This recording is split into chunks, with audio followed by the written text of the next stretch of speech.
কি ইউজ করলে স্কিন থেকে পোর একদম ভ্যানিশ হয়ে যাবে? কেন আমার স্কিনে এত এনলার্জড পোরস? পোর মিনিমাইজে কোন ইনগ্রেডিয়েন্ট সবচেয়ে ইফেক্টিভ? পোর রিমুভ করা আসলেও সম্ভব নাকি? এই ধরনের অনেক অনেক কোশ্চেন সাজগোজের কাছে প্রতিদিনই এসে থাকে। পোরস ছাড়া স্কিন একদমই সম্ভব না। পোরস কি সেটা নিয়ে সঠিক ধারণা থাকলে পোরস আর আপনি স্কিন থেকে রিমুভ করতে চাইবেন না।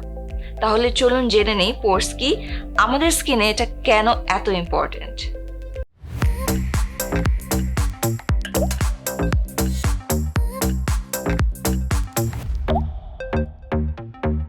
পোরস হলো আমাদের স্কিনের সারফেস অর্থাৎ উপরিভাগে থাকা লোমকূপ, যার মাধ্যমে আমাদের শরীরের সাবেশিয়াস গ্ল্যান্ড থেকে সোয়েট অয়েল বের হতে পারে। পোরস আমাদের স্কিনের টেম্পারেচার রেগুলেট করে। পোরস জন্ম থেকেই আমাদের শরীরে থাকে, সো আমাদের বডি থেকে পোরস একদম সরিয়ে ফেলা সম্ভব নয়। এটা সবসময় আমাদের স্কিনে থাকবে। এই পোরস খালি চোখে দেখা যায় না, কিন্তু বিভিন্ন কারণে পোরস যখন বড় হয়ে যায় তখন তা আমাদের চোখে পড়ে।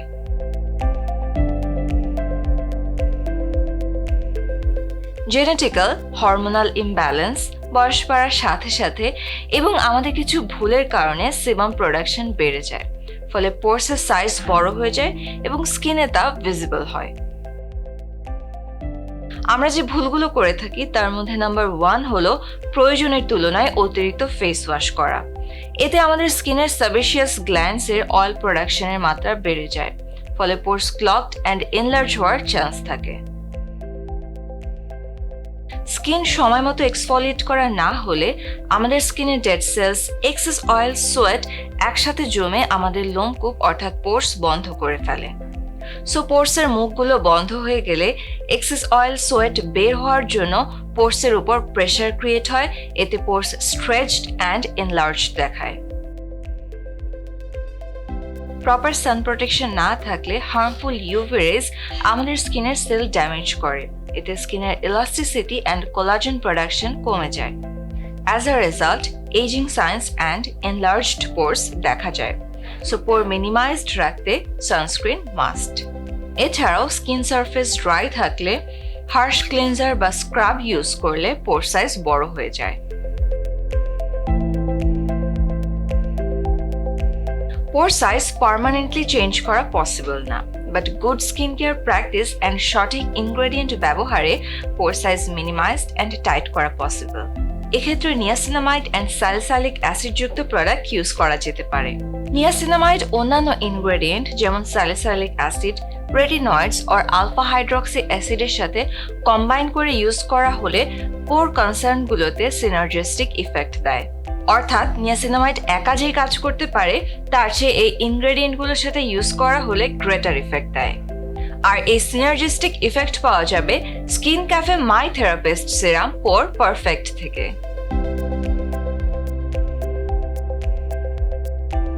স্কিনের মাল্টিপল বেনিফিটস দেয় ভিটামিন B3 এর একটি ফর্ম নিয়াসিনামাইড। একে নিকোটিনামাইডও বলা হয়। নিয়াসিনামাইড ওয়ার্ল্ড ওয়াইড ডার্মাটোলজিস্টদের কাছে ওয়াইডলি অ্যাকসেপ্টেড। এক্সেসিভামের কারণে পোরস ক্লগড অ্যান্ড লার্জ দেখায়, আর সেবামের ওভার প্রোডাকশনকে কন্ট্রোল করে স্কিনের অয়েল প্রোডাকশনকে নর্মালাইজ করতে হেল্প করে niacinamide. As a result poor clogged হওয়ার চান্স থাকে না অ্যান্ড পোর থাকে মিনিমাইজড। বিগিনারদের জন্য এই সিরামে নিয়াসিনামাইডের কনসেন্ট্রেশন দেওয়া আছে 5%। Acne spot, pigmentation and sun damage কমাতেও নিয়াসিনামাইড হেল্প করে। বয়স বাড়ার সাথে সাথে আমাদের স্কিনের ইলাস্টিসিটি লুজ হয়ে যায়, যার ফলে পোর সাইজ বড় অ্যান্ড নোটিসেবল দেখায়। নিয়াসিনামাইড কোলাজেন প্রোডাকশন বাড়াতে হেল্প করে। এতে পোর টাইট হয় অ্যান্ড স্কিন ব্যারিয়ার হেলদি থাকে। স্কিনের পোর ক্লিন অ্যান্ড মিনিমাইজড রাখতে নিয়াসিনামাইডের পাশাপাশি স্যালিসাইলিক অ্যাসিডও বেশ কার্যকরী বেনিফিটস দেয়।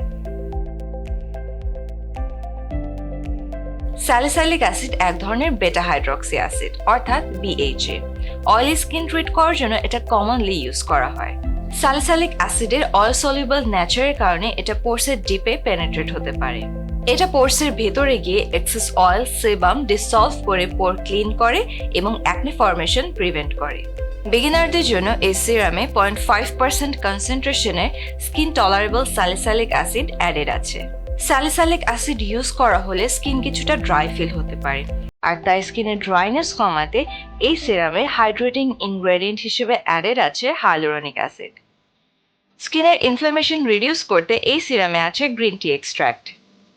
এতে থাকা অ্যান্টিঅক্সিডেন্ট ইজিসিজি অর্থাৎ অ্যাপিগ্যালোক্যাটেকিন গ্যালেট স্কিন ড্যামেজ হওয়া থেকে প্রিভেন্ট করে অ্যান্ড ইনফ্লামেশন রিডিউস করে।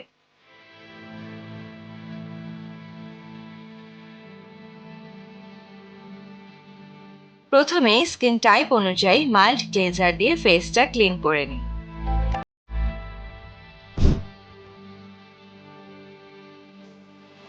এরপর একটা টোনার অ্যাপ্লাই করি।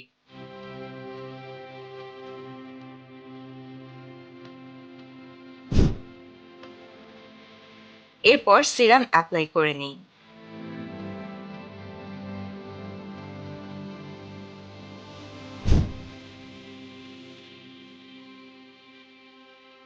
সব শেষে স্কিন টাইপ অনুযায়ী একটি ময়শ্চারাইজার অ্যাপ্লাই করে নিচ্ছি।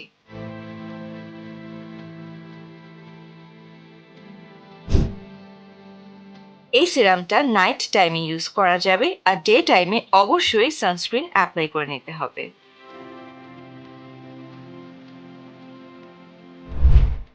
I hope pores related concern নিয়ে আর কোনো কনফিউশন নেই। See you next time. Till then, take care.